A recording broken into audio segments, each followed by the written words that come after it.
Salut à tous les footeux, bienvenue à Footland. On se retrouve pour un nouveau point sur le mercato.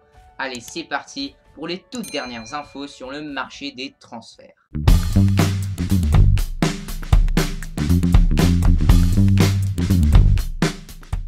On commence tout de suite avec Oussem Aouar, une valeur montante du championnat français. Polyvalent, propre techniquement, le jeune milieu de terrain formé à l'OL dispose d'une marge de progression assez importante. Il sera donc logiquement très courtisé lors du mercato. D'après RMC Sport, Manchester City et la Juventus auraient coché le nom de l'international espoir.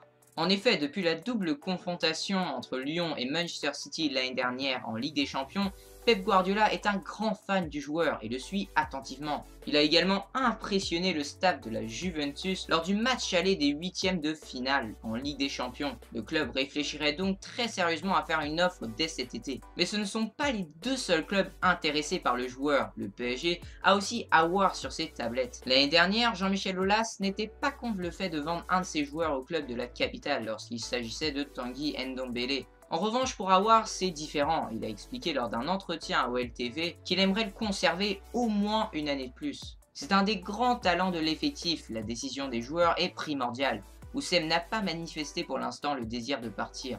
Notre volonté à Juni et à moi-même, c'est d'essayer de garder Oussem, même si les sollicitations sont importantes. Mais avec la situation de crise qu'on vit actuellement, si une somme de 50 millions d'euros était posée sur la table, Aulas pourrait être séduit et donc laisser partir le jeune joueur français. On continue avec Aubameyang. Si la crise financière liée à l'arrêt total du football frappe tous les clubs sans exception, certains sont forcément plus touchés que d'autres. C'est le cas notamment d'Arsenal. En effet, les Gunners risquent d'être sévèrement touchés par cette crise. Récemment, The Telegraph a sorti une bombe qui inquiète beaucoup de fans d'Arsenal. Le journal anglais nous apprend qu'Arsenal pourrait être obligé de vendre Pierre-Emerick Aubameyang lors du prochain mercato. Et il ne manque pas de prétendants, le FC Barcelone, l'Inter de Milan, Manchester City et surtout Chelsea sont à l'affût sur ce dossier. Et Arsenal n'aurait absolument pas l'intention de prolonger le Gabonais qui, en plus d'être âgé de 30 ans, perçoit un salaire mensuel de 230 000 euros par mois. Les Gunners ne souhaiteraient pas faire la même erreur qu'avec Özil.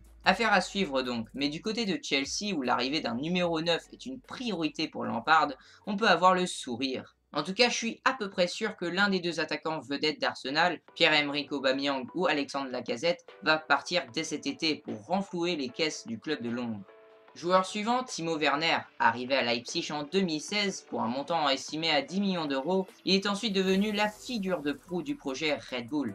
D'ailleurs, j'ai une analyse sur l'empire Red Bull. Si tu ne l'as pas encore vue, je te conseille d'aller la voir. Après des performances de haute volée pendant 2 saisons en Allemagne, il est logiquement prolongé jusqu'en 2023. L'international allemand dispose même d'une clause libératoire de 60 millions d'euros. Cela montre que cette décision de prolonger l'attaquant de 24 ans est plus un gage de sécurité pour le club du Taureau Rouge, plutôt qu'un réel envie de poursuivre l'aventure ensemble. D'après Sky Sport, l'attaquant allemand aurait même l'intention de partir dès cet été, en direction de Liverpool, où Jürgen Klopp l'attend depuis maintenant un certain temps. Cependant, son club ne veut pas le laisser partir pour une somme en dessous de sa clause libératoire de 60 millions d'euros. Et de son côté, Liverpool n'a pas vraiment envie de passer à l'offensive pour Werner cet été. Les Reds préféraient effectivement laisser passer l'été et revenir ensuite à la charge l'hiver prochain afin que le prix du joueur baisse. C'est là où intervient le FC Barcelone. D'après Mundo Deportivo, le club catalan aurait contacté l'entourage du joueur allemand. On sait très bien que le Barça cherche un attaquant de pointe pour tout d'abord concurrencer Luis Suarez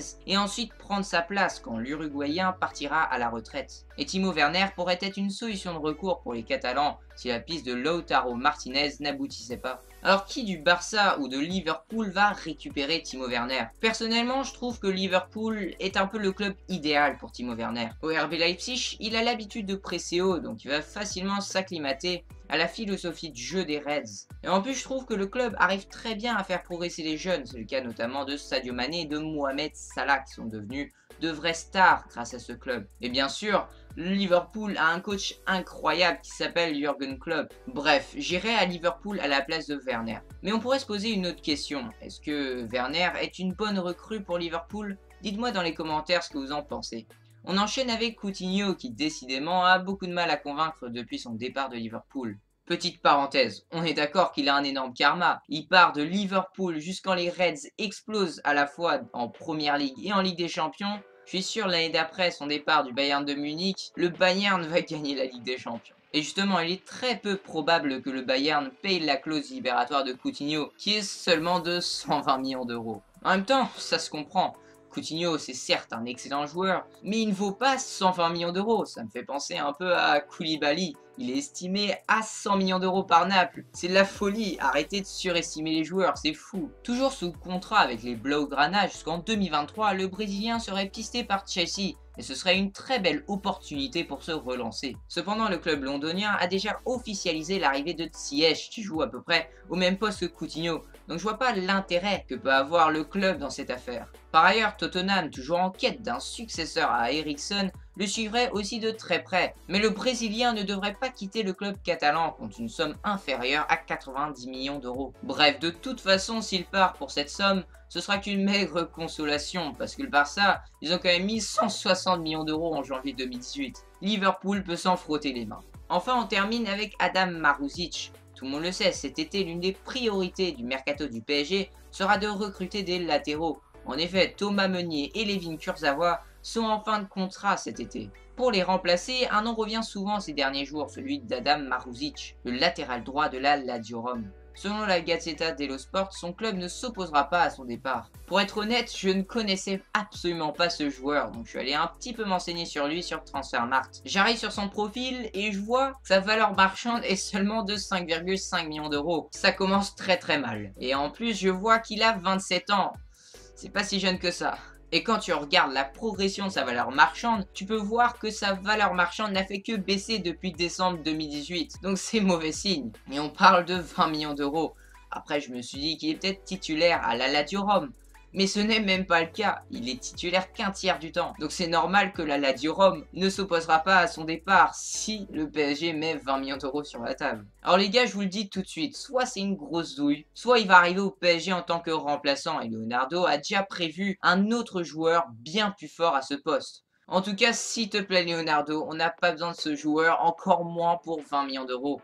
Ok pour 5 millions d'euros, mais pas plus. Dites-moi dans les commentaires ce que vous en pensez, j'ai hâte de savoir votre avis. Si tu n'as pas vu le dernier point sur le mercato, alors surtout regarde-le, je te dévoile des infos très importantes à surtout ne pas rater sur le mercato. Abonne-toi si ce n'est pas déjà fait pour rejoindre une communauté de passionnés du football et surtout ne ratez aucune de mes prochaines vidéos. Like la vidéo si tu as apprécié. Sur ce, je te dis à la prochaine. Ciao les footeux.